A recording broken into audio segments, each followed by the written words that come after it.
বেশি ধন্যবাদ আজকে আয়োজিত এই ডিভিশনাল এসএলএইচএস ফেয়ার, স্পেশালি যারা এখানে অতিথি উপস্থিতি শিক্ষক এবং ভ্যারিয়েন্ট অনেক ইয়তরা এসেছে, তাদেরকে অনেক বেশি ধন্যবাদ জানাই। তারা আজকে শুনতে এসছে, জানতে এসছে এবং এই জানার পরে তারা আবার ইমপ্যাক্ট ফেলবে এই আশা রেখে এখানে এসছে। তো এই লিটল বিট স্টোরি, ছোট্ট একটা গল্প বলি। একটা ছোট্ট মেয়ে যার কিনা 12 বছর বয়সে বিয়ে হয়েছে বন্যার কারণে, পরবর্তীতে সে আর্লি প্রেগন্যান্সির সম্মুখীন হয় এবং সেটার ফলে সে বাচ্চা দানের সময় মৃত্যুবরণ করে।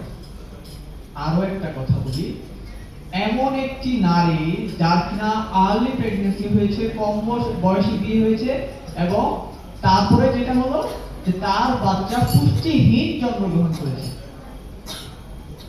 এই দুইটা জায়গার মধ্যে যদি আপনি থাকেন বা আপনারা যারা আমাকে দেখতে পাচ্ছেন, আপনি যদি থাকেন, হোয়াট ইউ থিঙ্ক? যারা পুরুষ আছেন ভাবেন তো, আপনি পুরুষ, a female you R, and আপনার বয়স 12 বছর, আপনার আর্লি প্রেগন্যান্সির কারণে আপনার স্বাস্থ্য ঝুঁকি হয়েছে, আর্লি প্রেগন্যান্সির কারণে আপনি নেক্সট বাবা হচ্ছেন এবং আপনি সন্তান জন্ম দিয়েছেন মেয়ে, সেই মেয়ের দ্রুত বিয়ে দিয়েছেন 12 বছর বয়সে এবং এরপরে আপনার মেয়ে মৃত্যুর সম্মুখীন হয়ে মৃত্যুবরণ করেছে। এটার জন্য আপনি দায়ী, ইউ গাইস, আপনারা প্রত্যেকেই দায়ী। এবং এরকম কত স্টোরি আছে, কত গল্প আছে যেগুলোর জন্য আমরা দায়ী, আমি দায়ী। থামাই নাই, সচেতন করি নাই, বলি নাই যে থামেন। সে মৃত্যুর সম্মুখীন হতে পারে, তার সন্তান মৃত্যুর সম্মুখীন হতে পারে, ইভেন তো সে তার জীবন কিভাবে পরিচালনা করবে সেই ব্যাপারে সে কোনোভাবেই পরিপক্ক না। ছোট্ট একটা জরিপের কথা বলি, এখন পর্যন্ত বাংলাদেশে 3,80,00,000 বাল্য বিবাহ হয়েছে। এটা জরিপ করেছে ইউনিসেফ, নট মি, আমি না।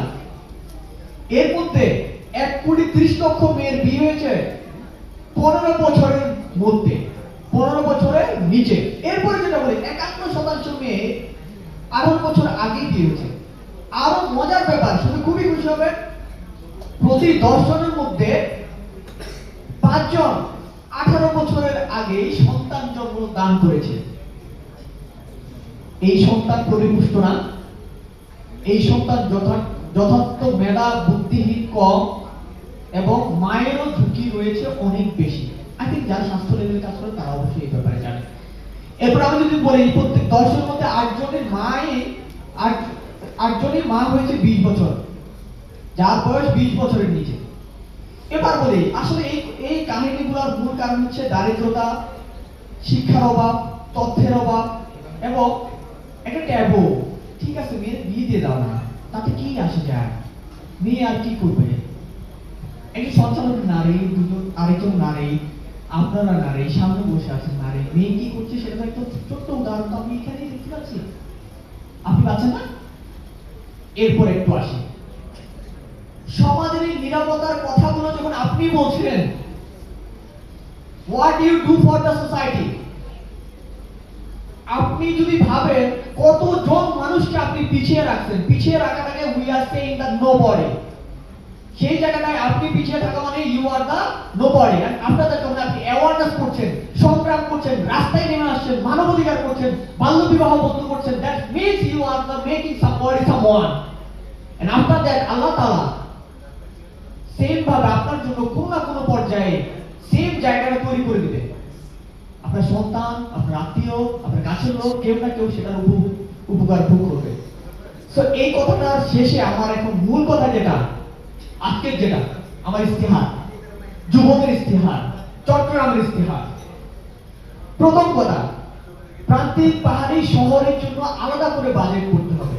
চট্টগ্রামে পাহাড়, সমুদ্র এবং গার্মেন্টস শ্রমিক সহ কোলাহলমুক্ত কত ধরনের, কত বৈচিত্র্যের সাম্প্রদায়িক মানুষ রয়েছে।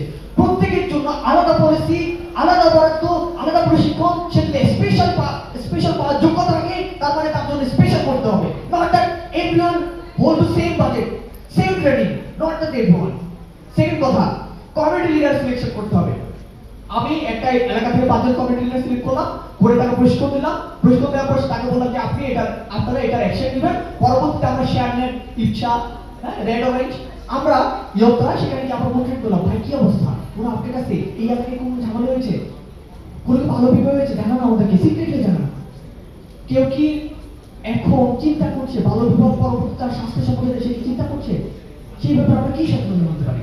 এরপরে যেটা বাল্য বন্ধ এবং সেই অনুযায়ী তাদের পর আপনি একজনের বাল্য বন্ধ করলেন দারিদ্রতার কারণে, খরচের অভাবের কারণে, তাকে আসলে আমরা কিভাবে ইন্সপায়ার করতে পারি, অর্থনৈতিকভাবে, সামাজিকভাবে, যে কোনো ভাবে। আমরা যদি বলি ইফসা, আমরা যদি বলি রেড অরেঞ্জ, ইন পার্সন যদি আমি বলি স্যারকে, স্যার একটা মেয়ে সে পড়াশোনা করতে পারছে না, তার জন্য অল্প কিছু সহায়তা দরকার, প্রত্যেক মাসে হতে পারে 500 টাকা, আপনি যেটা দিবেন না? What you think? এখনই তো পেয়ে গেলেন না? পার নাই? নেক্সট ওয়ান হচ্ছে মানসিক ও যেটা কথা আসে রেপের কথা।